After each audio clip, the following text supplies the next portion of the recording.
Chapter 57, 4 Things. First of all, you do not get used to his face. The first couple of times I was like, whoa, I'm never going to get used to this. And then after about a week, I was like, it's not so bad. Second of all, he's actually a really cool dude. I mean, he's pretty funny. Like, the teacher will say something and August will whisper something funny to me that no one else hears and totally make me crack up. He's just overall a nice kid. Like, he's easy to hang out with and talk to and stuff. Third of all, he's really smart. I thought he'd be behind everyone because he hadn't gone to school before, but in most things, he's like way ahead. I mean, maybe not as smart as Charlotte or Jimena, but he's up there. And unlike Charlotte or Jimena, he lets me cheat off of him if I really need to, though I've only needed to a couple of times. He also let me copy his homework once, though we both got in trouble for it after class. The two of you got the exact same answers wrong on yesterday's homework, Miss Rubin said, looking at both of us like she was waiting for an explanation. I didn't know what to say because the explanation would have been, oh, that's because I copied August's homework. But August lied to protect me. He was like, oh, that's because we did our homework together last night, which wasn't true at all. Well, doing homework together is a good thing, Miss Rubin answered, but you're supposed to still do it separately, okay? Could work side by side if you want, but you can't actually do your homework together, okay? Got it? After we left the classroom, I said, dude, thanks for doing that. And he was like, no problem. That was cool. Fourthly, now that I know him, I would say I actually do want to be friends with August. At first, I admit I was only friendly to him because Mr. Tushman asked me to be, especially nice and all that. But now I would choose to hang out with him. He laughs at all my jokes, and I kind of feel like I can tell August anything. Like he's a good friend. Like if all the guys in 5th grade were lined up against a wall and I got to choose anyone I wanted to hang out with, I would choose August. Chapter 58, Ex-Friends. Bleeding scream? What the heck? Summer Dawson has always been a bit out there, but this was too much. All I did was ask her why August was acting like he was mad at me or something. I figured she would know, and all she said was bleeding scream? I don't even know what that means. It's so weird because one day me and August were friends, and the next day, whoosh, it was like he was hardly talking to me. And I haven't the slightest idea why. When I said to him, hey, August, you mad at me or something? He shrugged and walked away. So I would take that as a definite yes. And since I know for a fact that I didn't do anything to him to be mad about, I figured Summer could tell me what's up. But all I got from her was bleeding scream. Yeah, big help. Thanks, Summer. You know, I've got plenty of other friends in school, so if August wants to officially be my ex-friend, then fine. That is okay by me. See if I care. I've started ignoring him like he's ignoring me in school now. This is actually kind of hard since we sit next to each other in practically every class. Other kids have noticed and have started asking me if August and I had a fight. Nobody asks August what's going on. Hardly anyone ever talks to him anyway. I mean, the only person he hangs out with other than me is Summer. Sometimes he hangs out with Reed Kinsley a little bit, and the two Maxes got him playing Dungeons and Dragons a couple of times at recess. Charlotte, for all her goody two-shoeing, doesn't ever do more than nod hello when she's passing him in the hallway. And I don't know if everyone's still playing that plague behind his back, because no one ever really told me about it directly, but my point is that it's not like he has a whole lot of other friends he could be hanging out with instead of me. If he wants to diss me, he's the one who loses, not me. So this is how things are between us now. We only talk to each other about school stuff if we absolutely have to. Like, I'll say, what did Ruben say the homework was? And he'll answer, or he'll be like, can I use your pencil sharpener? And I'll get my sharpener out of my pencil case for him. But as soon as the bell rings, we go our separate ways. Why? This is good because I get to hang out with a lot more kids now.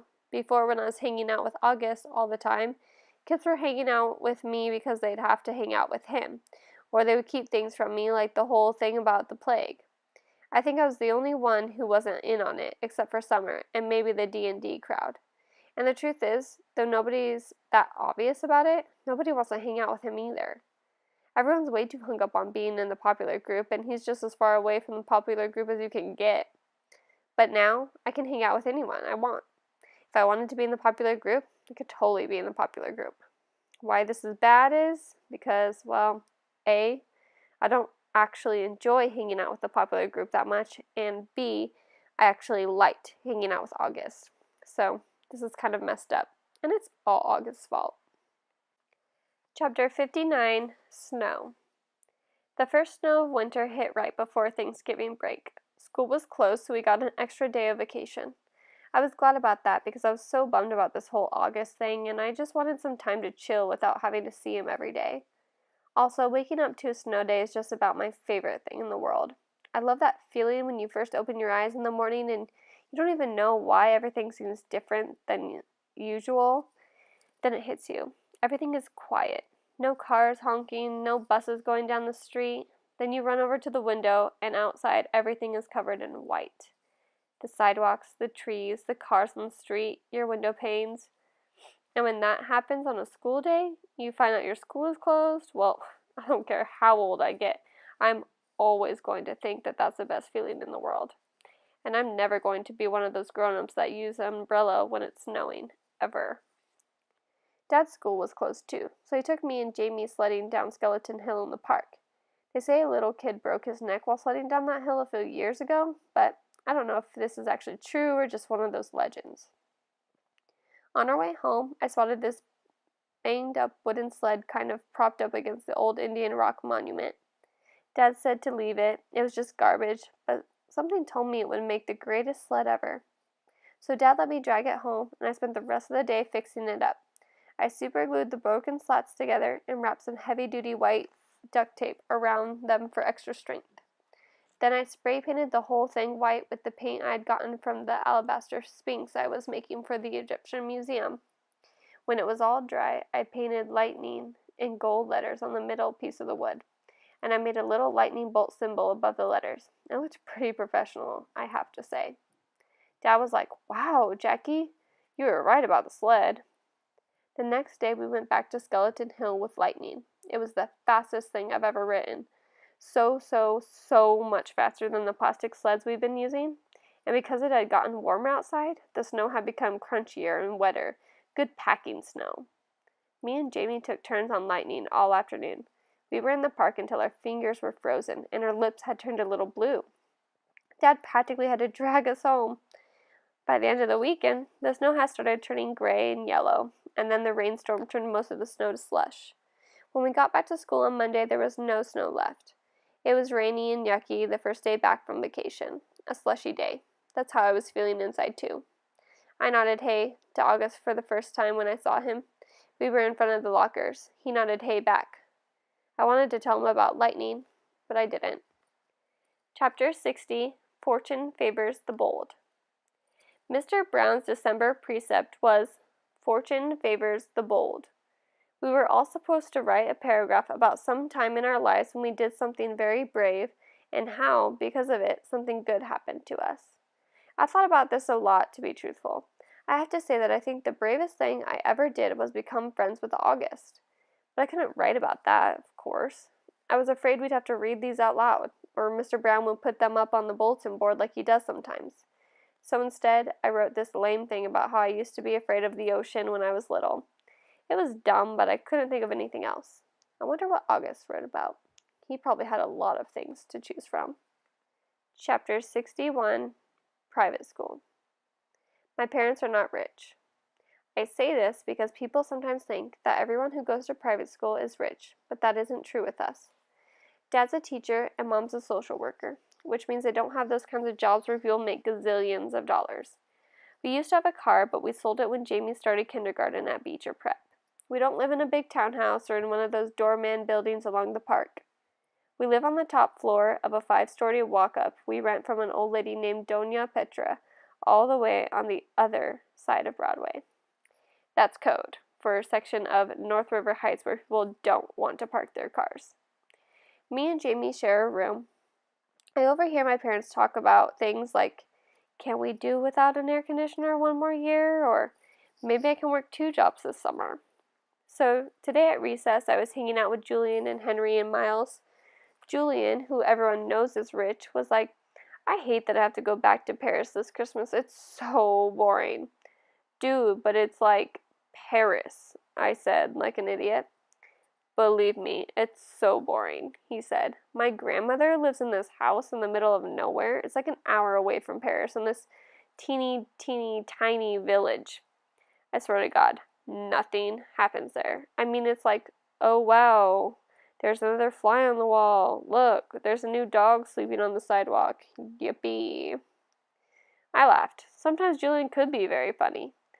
Though my parents are talking about throwing a big party this year instead of going to Paris. I hope so. What are you doing over break? Said Julian. Just hanging out, I said. You're so lucky, he said. I hope it snows again, I answered. I got this new sled that is so amazing. I was just about to tell them about lightning, but Miles started talking first. I got a new sled too, he said. My dad got it from Hammacher Schlemmer. It's so state-of-the-art. How could a sled be state-of-the-art? Said Julian. It was like $800 or something. Whoa. We should all go sledding and have a race down Skeleton Hill, I said. That hill is so lame, answered Julian. Are you kidding? I said. Some kid broke his neck there. That's why it's called Skeleton Hill. Julian narrowed his eyes and looked at me like I was the biggest moron in the world.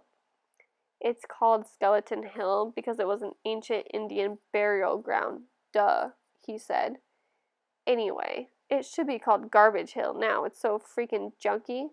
Last time I was there, it was so gross, like with soda cans and broken bottles and stuff. He shook his head. I left my old sled there, said Miles. It was the crappiest piece of junk, and someone took it, too. Maybe a hobo wanted to go sledding, laughed Julian. Where did you leave it? I said. By the big rock at the bottom of the hill, and I went back for it the next day and it was gone. I couldn't believe somebody actually took it. Here's what we can do, said Julian. Next time it snows, my dad could drive us all up to this golf course in Westchester that makes Skeleton Hill look like nothing. Hey, Jack, where are you going? I had started to walk away. I've got to go get a book out of my locker, I lied.